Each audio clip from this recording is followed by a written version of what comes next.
On va passer à la troisième partie. Donc, on va parler des infrastructures. On sait que la visée du président de la République, c'est que Madagascar puisse atteindre l'émergence. Ça a été en tout cas le leitmotiv de la campagne jusqu'à la prise du pouvoir à Madagascar.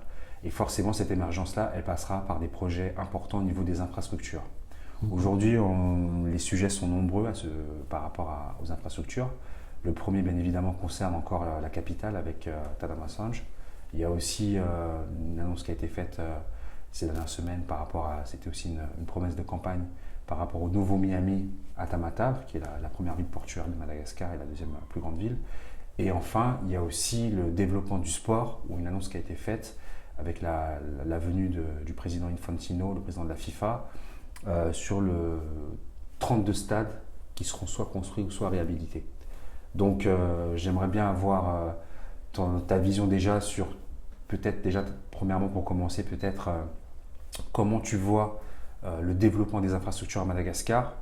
Qu'est-ce que tu préconiserais si on te solliciterait demain par rapport à ces conseils, puisqu'on a besoin de conseils de tout le monde, comment tu vois aussi les positions qui sont prises par la présidence et le gouvernement sur tous ces sujets.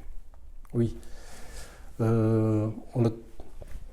le départ, on a dit qu'on est là pour faire des éclairages, donc apporter en fait une sorte de point de vue par rapport à la situation. Moi, mon point de vue est tout simple. Tout à l'heure, j'ai regretté qu'il y a un régime présidentialiste à Madagascar depuis des décennies, qui fait en sorte que tout se décide en haut, sans être en accord ni en harmonie avec ce qui se passe en bas.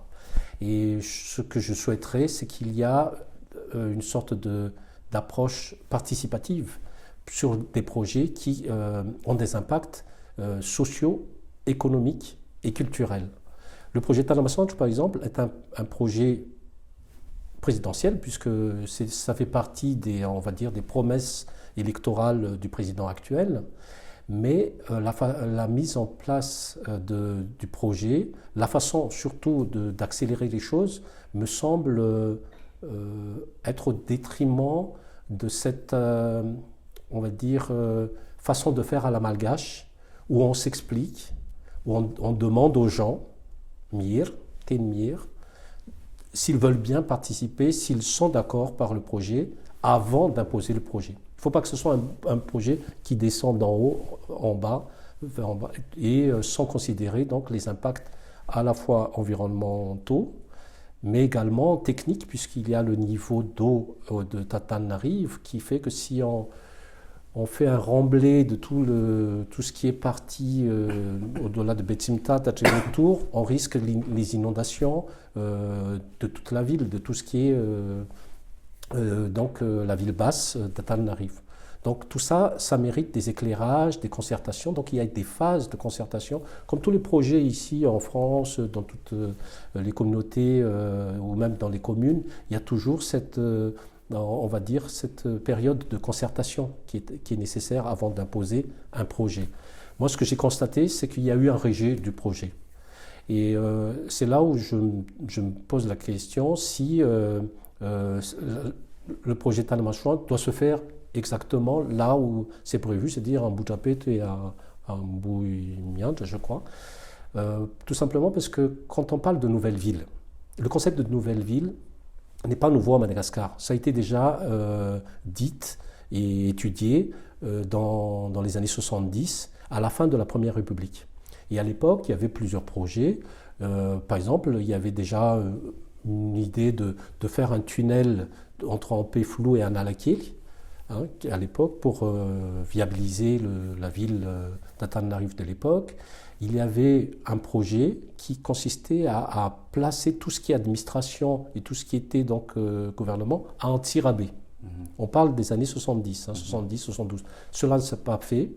À l'époque, il y avait un plan quinquennal de la Première République qui a permis de faire sortir de terre les cités d'Ampeflou, de 67 hectares, quand on parle d'Antananarive, mais également dans les autres villes.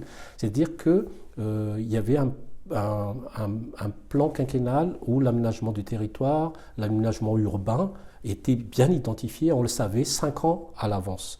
Et c'est d'ailleurs pour cela, pour ceux qui disent que Madagascar, depuis l'indépendance, n'a jamais évolué, il ne faut pas oublier que pendant la Première République, Madagascar était quand même au niveau de Singapour et de Hong Kong à l'époque, et qu'on était une référence en Afrique. Et que les élections de 1965 étaient une élection anticipée. Pourquoi ? Pour pouvoir faire un plan quinquennal qui était prévu, donc démarrer en 1965. Et ça s'est réalisé. C'est pour ça qu'il y a eu on va dire, ce développement, entre guillemets, de Madagascar à l'époque. Actuellement, peut-être que ce qui manque, c'est ce genre de plan quinquennal, de cette vision à long terme, où on fait participer les gens. Mais oui, il y a une vision présidentielle. Mais il faut que ce soit en phase avec les besoins de la population, mais en phase aussi avec les contraintes du territoire. Et ce n'est pas parce qu'on doit le faire à Tana, parce que ce sera une nouvelle ville, s'il y a des souffrances ou il y a des rejets de la population en parallèle. Donc, pour moi, la démarche d'un responsable politique, c'est d'aller vers la population. Et si la solution n'est pas adoptée, de trouver une solution alternative. On parle d'Antirabé, maintenant on parle de Bévois, mais justement, il faut que ça soit concerté de telle manière que ce qui a été souhaité comme une promesse, même si ça ne se réalise pas dans les 5 années, il faut que ça se réalise avec toutes les conditions humaines, techniques, financières réunies. Et de manière transparente. Il faut éclairer le citoyen. Il ne faut pas oublier d'éclairer le citoyen. En fait, là, avec Tana Massonge, on arrive finalement avec plusieurs points cruciaux qui sont le propre d'une démocratie. C'est-à-dire, ça fait le lien justement avec le premier sujet. C'est-à-dire que, premièrement, on a un président de la République qui a fait une promesse électorale et qui tient sa promesse. Et normalement, on dit souvent que les promesses n'engagent que ceux qui y croient. Et là, on a un président qui veut accomplir sa promesse. En tout cas, c'est quelque chose de factuel qu'on peut dire. La deuxième chose aussi, c'est que quand un président est élu au suffrage universel, qui est le propre de la démocratie, c'est que s'il s'est fait élire sur un programme, et généralement on dit qu'il n'y a pas de programme à Madagascar, c'est normal qu'il veuille imposer en tout cas sa vision. Donc là, finalement, on voit donc un président qui est forcément, il a eu une promesse électorale, il veut s'y tenir, et il sait que le timing est très long, parce qu'on revient toujours à cette question du quinquennat. Je ne disconviens pas, bien évidemment, qu'il y a des revendications de la population et des choses par rapport qui sont historiques et culturelles, par rapport à l'attachement aux terres, etc. Mais du coup, là, on voit que c'est compliqué. Même quand on veut amener le pays vers l'émergence, on se confronte finalement à ces ralentissements. Et là, tu parlais même toi tout à l'heure d'une possibilité que ça puisse faire sur un second mandat ou sur une plus long ou par quelqu'un d'autre. Donc là, en fait, comment donc résoudre ces problématiques-là ? Parce que là, au final, comme je te dis, on a une promesse de campagne et un programme du président qui veut accomplir en tout cas son programme. Et là, il se retrouve finalement à ces dures réalités. Je comprends très bien le sens de ta question, Grégory. Mais on dit bien, c'est pas seulement Paris, mais toutes les grandes villes ou tous les grands pays ne se fait pas en un jour. Bien sûr. Il y avait donc une vision à la base. Ce qu'on demande, c'est une vision d'un président. Parce que ce qui manque à Madagascar, c'est quelqu'un qui dirige.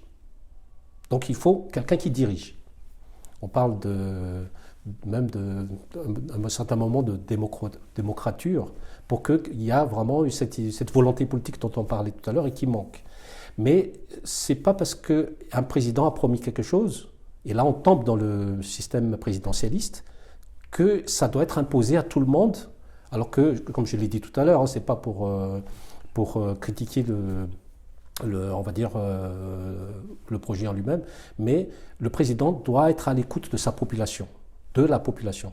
Et même s'il y a des projets qui ont été promis, à partir du moment où la population n'est pas forcément d'accord, il faut trouver un dialogue, une façon concertée pour réaliser ces projets. À ce moment-là, ce n'est plus la faute du président. Le président veut aller très vite, très bien, mais pas au détriment du consentement de la population. C'est pour ça aussi que je répète l'utilité d'une institution comme le Conseil économique, social et culturel, où ce n'est pas seulement au président d'avoir toutes les solutions et toutes les décisions concernant des projets économiques ou sociaux.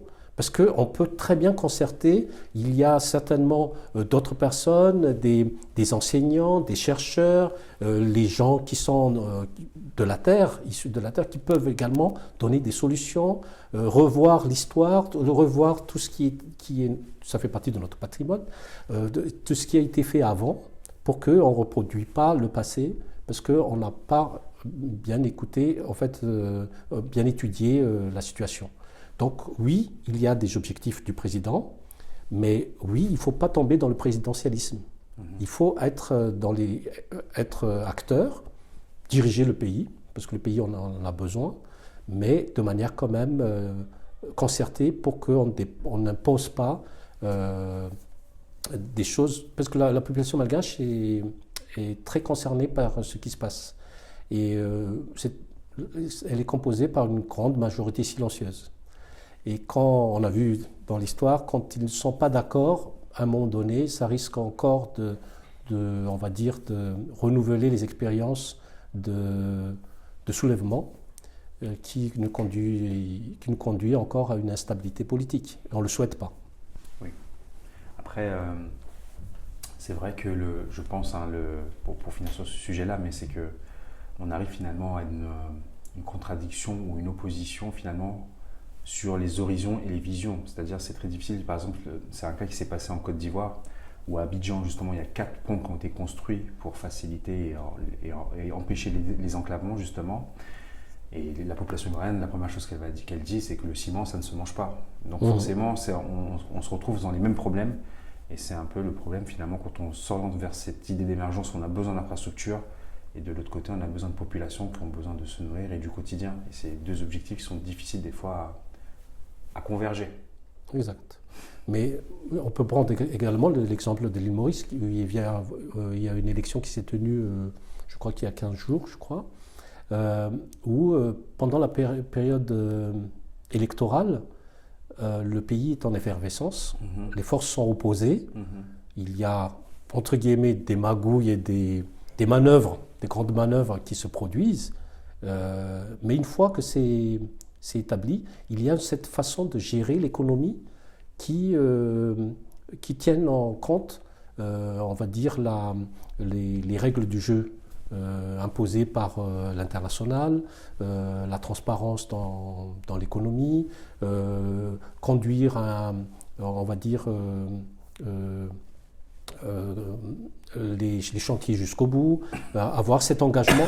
Donc on peut avoir l'aspect politique de gouvernance, mais en termes économiques, cela nous impose une concertation et une sorte de rapprochement avec la population, mais également, là on parle que de la présidence, mais les ministères, tous on va dire des démembrements de l'administration.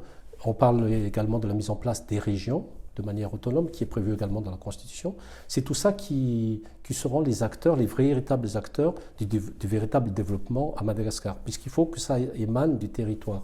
Il ne faut pas que ce soit seulement centralisé sur des points de vue ou on parle de projets présidentiels dans les 5 ans, mais qu'en est-il par exemple de la relance économique?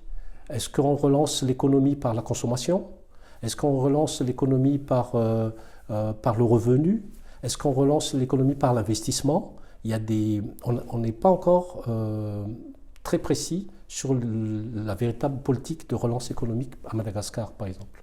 On voit des projets, mais est-ce que ce projet-là va apporter un pouvoir d'achat au monde rural? Est-ce que cela permettra de déclencher une dynamique économique pour que les entrepreneurs, les investisseurs viennent à Madagascar? Il faut que ça soit concerté par... Après, donc là, c'est plutôt, a priori de ce qu'on voit, c'est plutôt une relance économique par les grands travaux. C'est-à-dire que les grands travaux vont générer des revenus par rapport à tous ces équipements qui vont être construits sur la ville. Et cette manne financière va permettre finalement, petit à petit, de se détacher de l'aide internationale. C'est un peu le projet. Beaucoup de pays africains sont dans ce paradigme-là, on va dire. Oui, et justement, c'est ça. on peut avoir un sujet, ça peut être un sujet de débat. Oui. Est-ce que c'est la bonne solution? Oui, ça, on en fera un débat alors du coup. Parce que infrastructure, oui. Combien d'emplois, on ne sait pas. Mais si on relance l'économie, si on on constitue une banque d'investissement, si on fait le relance par l'épargne, c'est-à-dire par la consommation, les États-Unis, c'est une économie qui est basée sur le crédit. Mais pourquoi? Parce qu'il y a des organismes et le crédit qui est disponible pour les citoyens, pour acheter de l'électroménager, pour acheter plein de choses. Et c'est comme ça qu'on relance également l'économie. Donc c'est une autre voie possible à envisager, à étudier au moment opportun. On en fera un sujet pour Madagascar Média assurément, parce que c'est un sujet très intéressant et je pense que c'est important qu'on puisse apporter un éclairage ou en tout cas qu'on puisse débattre plus longuement sur cette question-là. Je pense qu'il mérite un débat pour le coup. Je voudrais peut-être finir par un sujet juste un peu plus léger, on va dire entre guillemets, mais qui est aussi important, c'est nos Barrias qui n'arrêtent pas de gagner, qui sont à leur deuxième succès là, dernièrement. Quel est ton point de vue sur notre équipe? Comment tu vois les choses? Je sais que tu es un fan de sport en général. Eh ben, comme tous les Malgaches, on est très heureux qu'enfin Madagascar soit reconnu dans le monde par des résultats très positifs. Et les Barrias sont vraiment nos héros, puisqu'ils ont pu porter très haut le flambeau de Madagascar. Mais maintenant, si on analyse un petit peu les choses, est-ce que le phénomène Barria n'est pas l'arbre qui cache la forêt? Parce que c'est une équipe qui a été composée grâce à des initiatives de certaines personnes qui ont une vision de football, en faisant venir tous les Malgaches expatriés. Donc on a besoin quand même de la diaspora, quelque part, dans ce monde qui s'appelle Madagascar, et qui ont fait en sorte que la symbiose a été réussie. Et pour la première fois qu'on a été mis en évidence par la CAN avec tous les télévisions du monde, etc., ils ont vraiment réussi leur rôle. En revanche, quid des terrains à Madagascar? Quid du sport de masse? Est-ce qu'il y a une véritable politique de détection de la relève à partir de... On dit que le sport permet à un pays d'être un grand pays. Actuellement, il n'y a plus de sport scolaire, de compétition scolaire comme nous, à l'époque, quand on jouait encore dans ce qu'on appelle l'OSUM. On avait des championnats entre les lycées, entre les collèges, et ça nous permettait de pratiquer du sport. À l'époque, il y avait beaucoup, moi je parle de Tanarive, mais il y avait des installations où on pouvait jouer, et notamment les installations des collèges ou des lycées catholiques ou autres, mais également des collèges publics. Donc on pouvait accéder à des terrains, on avait des championnats. C'est ça qui a emmené les gens à faire du sport. Et après, il y a ce qu'on appelle des relais.